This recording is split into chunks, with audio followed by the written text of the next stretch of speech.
Indian army की मदद के लिए टाटा ग्रुप ने एक ऐसा जासूस तैयार किया है जो कि स्पेस से ही दुश्मनों की हरकतों पर नजर रखेगा।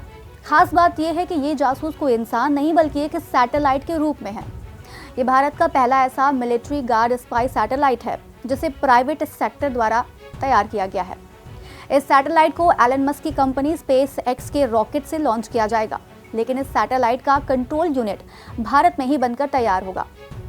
इसकी मदद से सशस्त्र बलों को जमीन से ही निगरानी करने में मदद मिल सकेगी।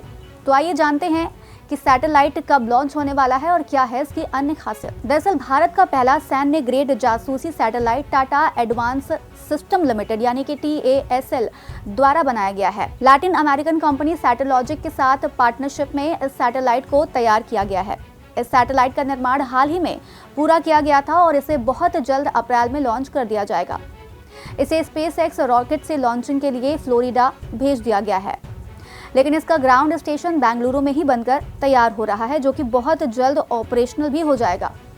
ग्राउंड स्टेशन से ही स्पाई सैटेलाइट को कंट्रोल किया जाएगा और सब मीटर रिजोल्यूशन को प्रोसेस किया जाएगा।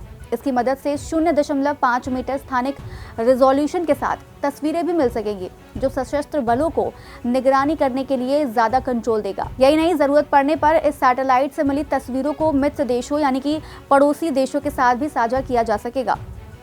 अब आखिर इस सैटेलाइट की जरूरत क्यों पड़ रही है? तो आपको बता दें कि इसरो के पास पहले से ही एक सब मीटर रिजोल्यूशन सैटेलाइट है, लेकिन वह सेना की जरूरत के हिसाब से पर्याप्त नहीं हो पाते हैं, क्योंकि सेना को बॉर्डर के साथ साथ दुश्मनों की गतिविधियों पर नजर रखने के लिए और उनकी खुफिया जानकारी हासिल करने के लिए व्यापक स्तर की कवरेज और सटीक जानकारी की जरूरत होती है। इसके लिए फिलहाल हमें अमेरिकी कंपनियों पर निर्भर होना पड़ता है।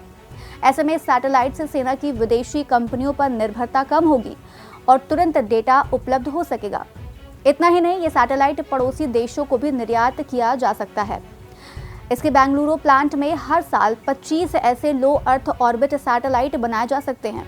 इन्हें तकनीकी रूप से कम समय में और एक साथ अंतरिक्ष में स्थापित किया जा सकता है।